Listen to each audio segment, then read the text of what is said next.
attention residue. This is your new worst enemy. What does attention residue actually feel like? How do you figure out if it's actually impacting you? Hey, Scott here. Today I'm going to teach you why attention residue is sabotaging your flow. Picture this. You've just started the day. You're just grabbing your coffee, or your first port of call was to check Slacks or Teams or whatever it is for any urgent messages. It took a while, but you finally managed to clear your inbox. And now you're 1 hour into the first major task or the first major project that you have to complete that day. Your focus playlist is playing at the perfect volume. Keyboard is on fire. You're typing so fast. Thoughts flow seamlessly from your brain to the screen. It's the fabled flow state. Nothing can stop you now. But a thought suddenly occurs to you. What about those concert tickets you forgot to buy last night? Better get them now before they sell out. It'll only take a few minutes and then you can get back to work. There's a problem, however. When you've purchased the tickets and you turned back to your project, it feels as though your entire psyche has shifted. Which part were you up to again? What was that detail you wanted to remember for the next slide? And wait, who else should you invite to that concert? Oops, it's safe to say that your flow state is gone for the rest of the day. So let's talk about exactly what's going on here at a psychological level. Attention residue. This is your new worst enemy. Now, if any part of that little opening sequence of events resonates with you, you're not alone.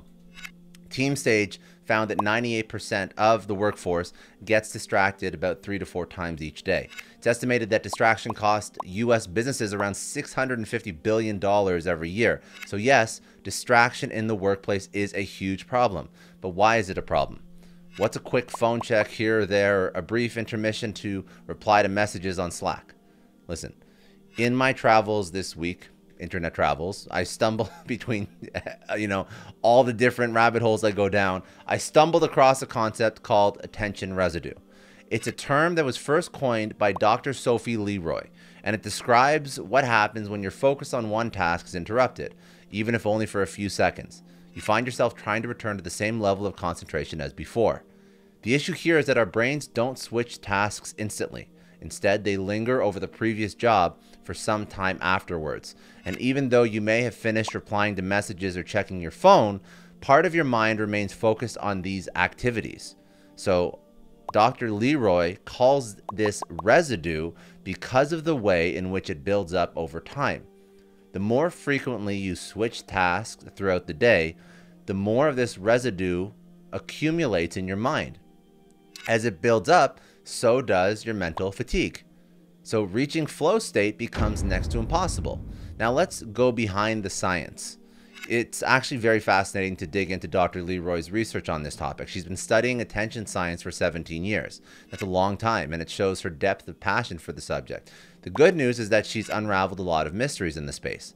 We now know, for example, that attention residue reduces your effectiveness when working on complex projects, interferes with decision-making processes, and makes it more difficult to switch between tasks. In Dr. Leroy's own words, quote, "You might not be as efficient in your work, you might not be as good a listener, you might get overwhelmed more easily, you might make errors or struggle with decisions and your ability to process information." This is the multitasking myth. You might have heard people say that multitasking is a myth since our brains aren't designed to handle more than one task at a time. Attention residue is the concept proving this theory right. We create the illusion of multitasking by juggling several tasks, but in reality, we're just creating mental fatigue. For any neuroscience enthusiasts in the room, this piece of research explains that our frontoparietal control network and dorsal attention network are more active when we attempt to multitask. There's an increased demand on important mental systems, and most of the time, the demand is simply unsustainable. While engaging, these systems can partially mitigate its behavioral costs. Multitasking is not free. We pay a price and increased demand on these systems, and some performance deficit typically occurs. What makes this even trickier is the fact that when we quote unquote multitask, we're under the illusion that we're getting more work done. Hint, no more work is getting done at all. Now, what does attention residue actually feel like? How do you figure out if it's actually impacting you? Because you might be listening to this thinking to yourself, I'm the exception to the rule. I really can multitask without going off the rails. If that's the case, and you're saying that, I'm sorry to break the news, you are probably just unaware of what's happening psychologically.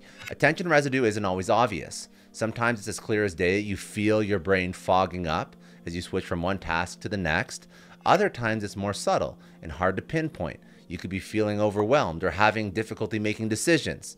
You might also feel frustrated because you're always starting tasks and never finishing them, or struggling to focus on something for a prolonged period of time. Some people experience strange energy slumps, even if they just had a coffee. In all likelihood, this is caused by attention residue, not just from multitasking, but from any distraction that interrupts your workflow. Now, let's add another layer to this: time pressure. And why time pressure makes things exponentially worse. An interesting piece of research in Dr. Leroy's arsenal is called, quote, "Tasks Interrupted, How Anticipating Time Pressure on Resumption of an Interrupted Task Causes Attention Residue and Low Performance on Interrupting Tasks, and How Ready to Resume Plan Mitigates the Effects." This is a mouthful, but there's a breakdown. Attention residue comes into play anytime you switch from one point of focus to another. However, it doesn't affect everyone equally. It depends on the context of the tasks being completed. If you're distracted from an important task and you are aware that the distraction is weakening your chances of completing the main task, once you return to it, you might experience more attention residue than usual. That's interesting, right? The mere knowledge that you are on a time crunch can increase the amount of attention residue that your brain experiences upon returning to the original task. What's the solution? Create a ready to resume intervention plan. Now, it would be nice if we could all stick to one task consistently, but that's not the reality of the modern workplace. Your boss might come in with an urgent request, or you'll have to drop what you're doing for whatever reason. You might be in the middle of a project when a colleague or a mentee asks for help. So what can be done to reduce the effects of attention residue in these situations that you cannot avoid? In the same study as the one mentioned a couple seconds ago, Dr. Leroy and her team found that creating a, quote, ready to resume intervention plan can significantly reduce attention residue and improve performance on interrupting tasks. Essentially, this involves setting a clear goal before you switch to another task and creating a plan of action for when you return. You know exactly when you'll return to the task at hand, the pressure of time is removed, and you're more likely to get back to it with a clear head. For instance, say you estimate that the task at hand needs another 2 hours to be completed. Before you switch to the interrupting task, you could make a plan to resume work on the main task at least 2 hours before closing time. By creating this plan and clarifying your goals, you reduce the risk of attention residue. The same applies to any task that is interrupted. Set a goal before switching tasks and an end time for when you'll return. Attention residue is an additional threat if you're diagnosed with a certain medical condition, such as attention deficit disorder or attention deficit hyperdisorder. This is very stressful for you. Distractions are almost an unavoidable part of your day. So although this affects people that do not have these types of conditions, I still want to make sure that you have a game plan if you are affected by these types of conditions, because it affects everybody who does not have ADD and ADHD, but it significantly affects to a greater degree. And I don't want to give you the impression that there is no fix for this.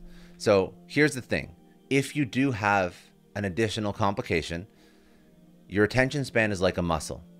It can be exercised and strengthened to function optimally.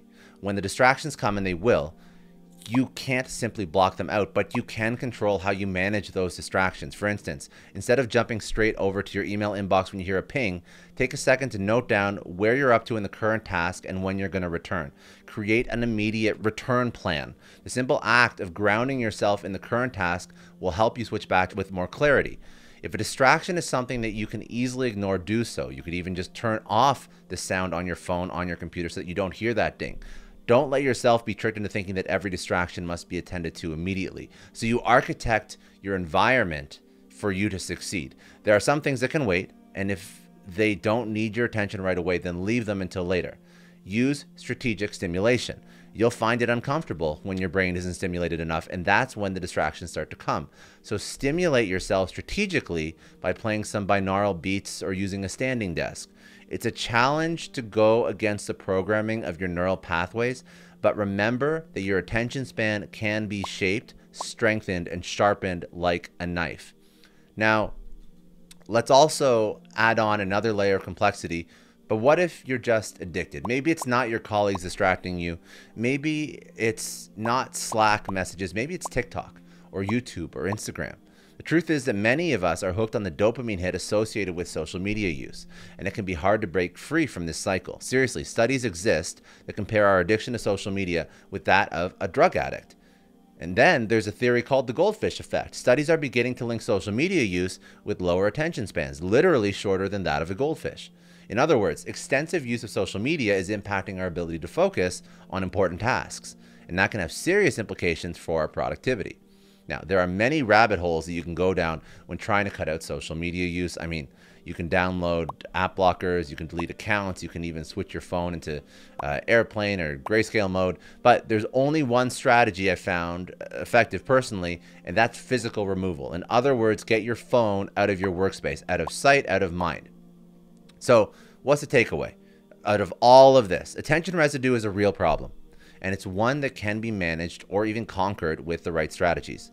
It doesn't matter if your distractions come from external sources like colleagues or environmental factors, or internal sources like addiction to social media platforms. What matters is that you take proactive steps to manage them and use the power of your own focus to increase productivity.